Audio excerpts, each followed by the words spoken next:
So far, we've covered the 12 foundational activities of the business of doing business, half of your enterprise. And then we went over the 8 drivers of cash flow. This final section of the core functions of your business are what I call the soft functions. So if everything else we've been discussing is the foundation and then the bricks of your business house, this last section is the mortar that sort of holds everything together, makes it a living, breathing enterprise that functions well, frankly, whether you show up to work or not. Number 1 on that list is develop a full HR program that has a formalized recruitment, retention, evaluation, employee development function to it, so that you're always developing your staff and keeping them informed on how they can grow and progress with the organization. Number 2 on that list, develop a system by which the owners and managers can receive sort of accurate macro information on your industry and market trends, etc. Because if the biggest part of your role in the company moving forward is providing vision, strategy, and direction, you're going to need a timely and accurate feed of information to assess your strategies and direction. You also want to create, within that HR program, a structured accountability process.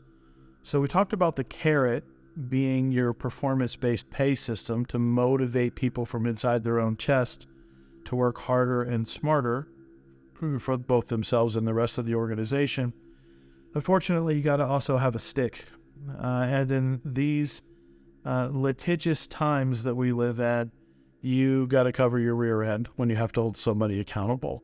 So you want to have a structured accountability process where maybe it's 5 strikes leading to termination, 7 strikes leading to termination, but it's progressive and documented. Meaning step number 1, we're looking in the mirror. Did we educate this employee and provide them the best resources available to be successful? So maybe there's a conversation and a re-education of that employee. Maybe step number 2 is that, followed with a note in their file. Number 3, some further disciplinary action, where ultimately they get to step number 5 that leads to termination. It's not you firing them. They fired themselves at that point, and you've documented each step along the way to avoid spurious litigation, which is an unfortunate reality in today's work market. Number 4, it seems esoteric, but it's not. And that's having a well-structured mission statement for the enterprise. Often you want to have 2 mission statements, one that's external, facing the world, and one that's internal for your employees, your staff, your intra-company culture. A good mission statement has measurable functions that you can hold yourself accountable to. So maybe your internal mission statement will say something like, we'll have the highest compensated people in our industry, in our region, with the highest safety and best worker satisfaction, something like that. Well, you can pull statistics on all that stuff to see if it's true and hold yourself accountable to that mission statement. As an aside, if most of your employees' pay is performance-based and they only make more money when they make you more money, you want to have the highest compensated people in your region, because that means you're making the most money in your region for your time spent in your business. Another reason to have the mission statement is largely for the ownership and management group.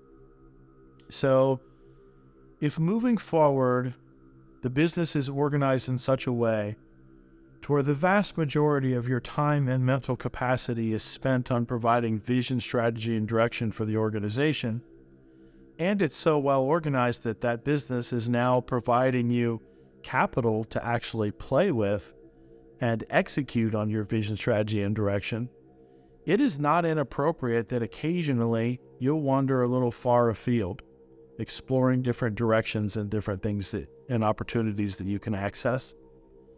That mission statement should function as your North Star, guiding you back to true north, to what your purpose for being here is, and your reason for doing what it is that you're doing. So again, it is not inappropriate that if you're spending most of your time providing vision, strategy, and direction, for you to wander off into some interesting, maybe not completely appropriate directions, but it's appropriate for you to explore those. Your mission statement draws you back to true north of who you are and why you're here. Number 5 on the list is make everything system-centric. Part and parcel to all of this is to intentionally build ease of operation into every gear in that 12-gear gearbox and into how we manage each of those 8 drivers of cash flow.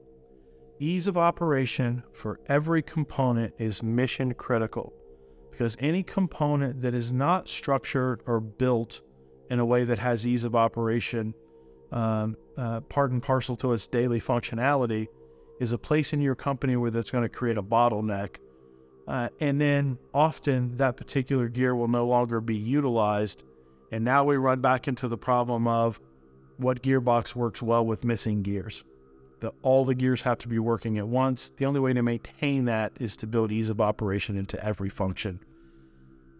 And do so in such a system-centric way that you can plug and play bodies in and out of the system, but the system always remains.